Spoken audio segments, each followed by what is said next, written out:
അസ്സലാമു അലൈക്കും. നബി സല്ലല്ലാഹു അലൈഹി വസല്ലമയുടെ ഭാര്യമാരിൽ അടുത്തതായി ഉമ്മു സലമ റളിയല്ലാഹു അൻഹ. മഖ്സൂം ഗോത്രക്കാരനായ മുഈറയുടെ പുത്രൻ അബൂ ഉമൈറയുടെയും ആമിറയുടെയും മകൻ ആതിക്കയുടെ മകളായി ഹിജ്റയുടെ 24 വർഷം മുൻപ് ജനനം. ഉഹദ് യുദ്ധത്തിൽ പങ്കെടുത്ത് വഫാത്തായ അബൂ സലമയായിരുന്നു ആദ്യ ഭർത്താവ്. മദീനയിലേക്ക് ഹിജ്റ പോയ ആദ്യ വനിതയും ഇവരാണ്. ഹിജ്റ 4 നബിയുമായുള്ള വിവാഹം നടന്നു. തൻ്റെ 84-ാം വയസ്സിൽ ഹിജ്റ 61-ൽ മഹദി അവർകൾ മരണമടഞ്ഞു. ജന്നത്തുൽ ബഖീയിലാണ് ഖബറിടം.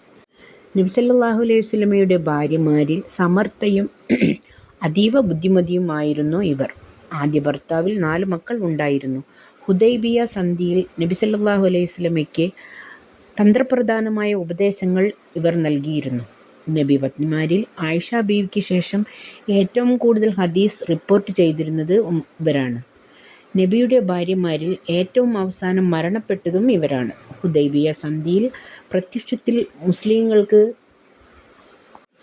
ക്ഷതമേൽക്കുന്ന രീതിയിലായിരുന്നു കരാർ. അടിസ്ഥാനത്തിൽ എല്ലാവരും മുടി മുറിക്കാനും ബലി സമർപ്പിക്കാനും ആവശ്യപ്പെട്ടപ്പോൾ ആരും അത് ചെയ്യാൻ തയ്യാറായില്ല. ഈ പ്രശ്നം നബി സല്ലല്ലാഹു അലൈഹി വസല്ലമ ഉമ്മു സലമയോട് അവതരിപ്പിച്ചപ്പോൾ നിങ്ങൾ ഇതെല്ലാം പ്രവർത്തിക്കൂ എന്നവർ ആവശ്യപ്പെടുകയും അതനുസരിച്ച് നബി സല്ലല്ലാഹു അലൈഹി വസല്ലമ അത് ചെയ്യുകയും അതിനുശേഷം മുസ്ലിം സമുദായം അതിനെ പിന്തുടരുകയും ചെയ്തു. ഇങ്ങനെയുള്ള ബുദ്ധിപരമായ തീരുമാനങ്ങൾ എടുക്കാൻ നബി സല്ലല്ലാഹു അലൈഹി വസല്ലമയെ ഇവർ സഹായിച്ചിരുന്നു. അള്ളാഹു നമ്മളെ എല്ലാവരെയും അവരുടെ കൂടെ നാളെ ജന്നത്തുൽ ഫിർദൗസിൽ കൂട്ടി അനുഗ്രഹിക്കട്ടെ. സൈനബ് ബിൻത്ത് ജഹ്ഷ്. റസൂലിൻ്റെ ഭാര്യമാരിൽ 2 സൈനബുമാർ കടന്നു വരുന്നുണ്ട്. ഒന്ന് സൈനബ് ബിൻത്ത് ജഹ്ഷും അടുത്തത് സൈനബ് ബിൻത്ത് ഹുസൈമയുമാകുന്നു. റസൂലിൻ്റെ മരണശേഷം ആദ്യം മരണപ്പെട്ട ഭാര്യയാണ് ഇവർ. റസൂലിൻ്റെ ജീവിതത്തിൽ സൈനബ് എന്ന പേരിന് വളരെയധികം പ്രാധാന്യമുണ്ട്. കാരണം റസൂലിൻ്റെ പെൺമക്കളിൽ ഒരാളുടെ പേരും സൈനബ എന്നായിരുന്നു. സൈനബ് ബിൻത്ത് ജഹ്ഷിൻ്റെ അപരനാമം ബർറ എന്നുമായിരുന്നു.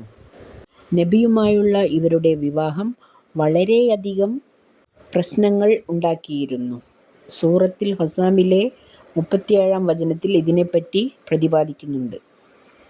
ബുദ്ധിസാമർത്ഥ്യം, അർപ്പണബോധം, കുടുംബസ്നേഹം എന്നിവയിൽ ഇവർ മുൻനിരയിൽ ആയിരുന്നു. ഹിജ്റ 20-ൽ ഇവർ മരണപ്പെട്ടു 53-ാം വയസ്സിൽ. ഇവരുടെ മരണാനന്തര ചടങ്ങുകൾ ചെയ്തിരുന്നത് ഖലീഫ ഉമർ റളിയല്ലാഹു അൻഹയായിരുന്നു.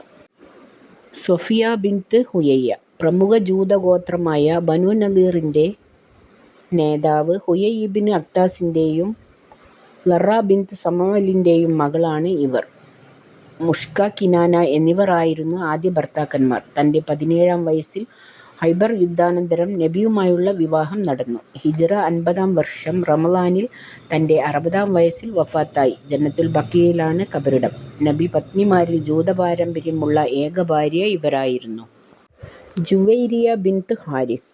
ബനു മുസ്തലിഖ് ഗോത്രത്തലവൻ ഹാരിസ് ഇബ്നു അബി ളിറാറിൻ്റെ മകളാണ് ഇവർ. ആദ്യ ഭർത്താവ് മുസാഹിഫിനു സഫ്വാൻ ആയിരുന്നു. തൻ്റെ 20-ാം വയസ്സിലാണ് നബിയുമായുള്ള വിവാഹം നടന്നത്. മരണം ഹിജ്റ 50-ൽ. അവിടുത്തെ 65-ാം വയസ്സിൽ ആയിരുന്നു. ജന്നത്തുൽ ബഖീയിലാണ് ഖബറിടം. ഇവരുടെ ആദ്യ ഭർത്താവും സൈന്യവും മുസ്ലിങ്ങൾക്കെതിരായി പടയൊരുക്കിയതറിഞ്ഞ നബി സല്ലല്ലാഹു അലൈഹി വസല്ലമ ഇവരെ എതിർക്കാൻ വേണ്ടി മുസൈരിയ തടാകത്തിൽ ഏറ്റുമുട്ടി. ഈ ഏറ്റുമുട്ടലിലാണ് ഇവരുടെ ഭർത്താവ് മരണപ്പെടുന്നത്. അതിനുശേഷമാണ് നബി സല്ലല്ലാഹു അലൈഹി വസല്ലമ അവരെ വിവാഹം കഴിക്കുന്നത്. നിരവധി ഹദീസുകൾ ഈ മഹദിയിൽ നിന്ന് നമുക്ക് ലഭിച്ചിട്ടുണ്ട്. അള്ളാഹു നാളെ നമ്മളെ എല്ലാവരെയും ജന്നത്തുൽ ഫിർദൗസിൽ അനുഗ്രഹിക്കട്ടെ. ഉമ്മു ഹബീബ റളിയല്ലാഹു അൻഹു. റംല എന്ന ഉമ്മു ഹബീബ റളിയല്ലാഹു അൻഹു ഉമ്മു ഹബീബ ബിൻത്ത് അബി സുഫിയാൻ റളിയല്ലാഹു അൻഹു. ഖുറൈശി നേതാവ് അബി സുഫിയാൻ അർബിൻ്റെയും സൊഫിയ ബിൻത്ത് അബ്ദുൽ ആസിൻ്റെയും മകളായി നുബുവത്തിൻ്റെ 17 വർഷം മുൻപാണ് ജനനം. ആദ്യ ഭർത്താവ് ഉബൈദില്ലാഹിബ്നു ജഹ്ഷ് എന്നിവർ ആയിരുന്നു. ഹിജ്റ 7-ൽ നബിയുമായുള്ള വിവാഹം നടന്നു.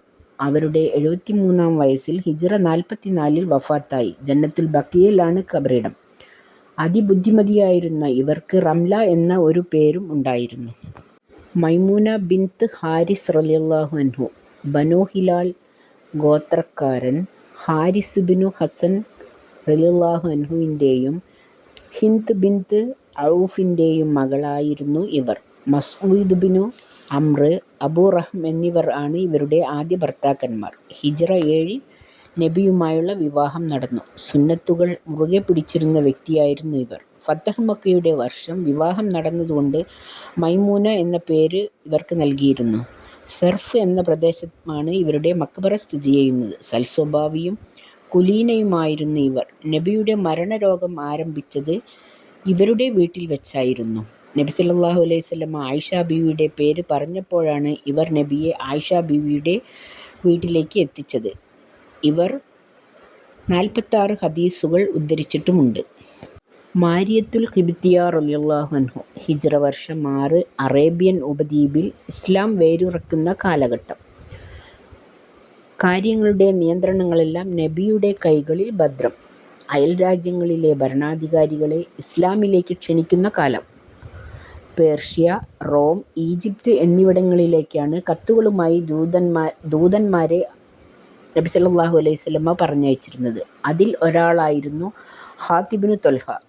മിസ്റിലെ മുക്സിക് രാജാവിൻ്റെ അടുത്തുനിന്നും ധാരാളം സമ്മാനവുമായി അവർ തിരികെ വന്നു. അതിൽ 2 അടിമ സ്ത്രീകൾ ഉണ്ടായിരുന്നു. അവരിൽ ഒരാളാണ് മാരിയത്തുൽ ഖിബ്തിയ്യ. ഇവരെയാണ് നബി സല്ലല്ലാഹു അലൈഹി വസല്ലമ ഭാര്യയായി തെരഞ്ഞെടുത്തത്. തൻ്റെ 3ാമത്തെ ആൺകുട്ടിയായ ഇബ്രാഹിം നബി അലൈഹിസ്സലാം ഉണ്ടാവുന്നത് ഇവരിലാണ്. ഖദീജ ബീവിക്കും മാരിയത്തുൽ ഖിബ്തിയ്യ റളിയല്ലാഹു അൻഹയ്ക്കും മാത്രമാണ് റസൂലിൽ നിന്നും സന്താനങ്ങൾ ഉണ്ടായിട്ടുള്ളത്. നബിയുടെ മരണശേഷം ഇവർ 4 വർഷം ജീവിച്ചു. അല്ലാഹു നമ്മളെ എല്ലാവരെയും നാളെ ജന്നത്തുൽ ഫിർദൗസിൽ ഇവരുടെ കൂടെ അനുഗ്രഹിക്കട്ടെ. സൈനബ് ബിൻത്ത് ഹുസൈമ. ഇവരുടെ പിതാവിൻ്റെ പേർ ഹാരിസിൻ്റെ മകൻ ഹുസൈമയുടെയും മാതാവ് നൗഫിൻ്റെയും മകൾ ഹിന്ദുമാവുന്നു. ഇവരുടെ ജനനം ഹിജ്റയുടെ 26 വർഷം മുൻപ് മക്കയിൽ ആയിരുന്നു. ഇവർ ഉമ്മുൽ മസാക്കീൻ അഥവാ ദാരിദ്ര്യരുടെ മാതാവ് എന്നും അറിയപ്പെടുന്നു. ഇവരെ മദീനയിൽ വെച്ച് ഹിജ്റ 3 ശവ്വാലിന് ശേഷം നബി സല്ലല്ലാഹു അലൈഹി വസല്ലമ വിവാഹം ചെയ്തു. നബി സല്ലല്ലാഹു അലൈഹി വസല്ലമ വിവാഹം കഴിക്കുമ്പോൾ ഇവർ ഒരു വിധവയായിരുന്നു. ഇവരുടെ ആദ്യ ഭർത്താവ് ജഹ്ഷിൻ്റെ മകൻ അബ്ദുള്ള എന്നിവർ ആയിരുന്നു. 400 ദിർഹം മഹർ കൊടുത്താണ് നബി സല്ലല്ലാഹു അലൈഹി വസല്ലമ ഇവരെ വിവാഹം കഴിച്ചത്. ഇവർക്ക് നബിയിൽ നിന്ന് സന്താനങ്ങൾ ഒന്നും ഉണ്ടായിട്ടില്ല. ഇവർ മദീനയിൽ വെച്ച് ഹിജ്റ 4 റബിയുൽ അവ്വലിൽ ഇഹലോകവാസം വെടിഞ്ഞു. ഏകദേശം 6 മാസം മാത്രമാണ് ഇവരുടെ ദാമ്പത്യ ജീവിതം ഉണ്ടായിരുന്നത്. ജന്നത്തുൽ ബഖീയിലാണ് അന്ത്യവിശ്രമം കൊള്ളുന്നത്. നബി സല്ലല്ലാഹു അലൈഹി വസല്ലമ ജനാസ നിസ്കരിച്ച ആദ്യ ഭാര്യ ഇവർ ആയിരുന്നു. ഖദീജ ബീവിയുടെ മരണസമയത്ത് ജനാസ നിസ്കാരം ഉണ്ടായിരുന്നില്ല. ഇവർ ഇസ്ലാം മതം സ്വീകരിക്കുന്നതിനു മുൻപും അതിനുശേഷവും ഉമ്മുൽ മസാക്കീൻ എന്നാണ് ഇവരെ വിളിച്ചിരുന്നത്. അല്ലാഹു നമ്മളെ എല്ലാവരെയും നാളെ ജന്നത്തുൽ ഫിർദൗസിൽ ഒരുമിച്ച് കൂട്ടി അനുഗ്രഹിക്കട്ടെ. ആമീൻ. ഞാൻ ഇതുവരെ പറഞ്ഞ നബി സല്ലല്ലാഹു അലൈഹി വസല്ലമയുടെയും ഭാര്യമാരുടെയും ജീവിതവുമായി ബന്ധപ്പെട്ടതെല്ലാം ചരിത്രങ്ങളിൽ നിന്നും ശേഖരിച്ചിട്ടുള്ളതാണ്. ഇതിൽ എന്തെങ്കിലും പാകപ്പിഴവുകൾ ഉണ്ടായിട്ടുണ്ടെങ്കിൽ അതെനിക്ക് ചൂണ്ടിക്കാണിച്ചു തരികയും ചെയ്യണം. എന്തെങ്കിലും തെറ്റുകൾ ഉണ്ടെങ്കിൽ ക്ഷമിക്കുകയും ചെയ്യണം.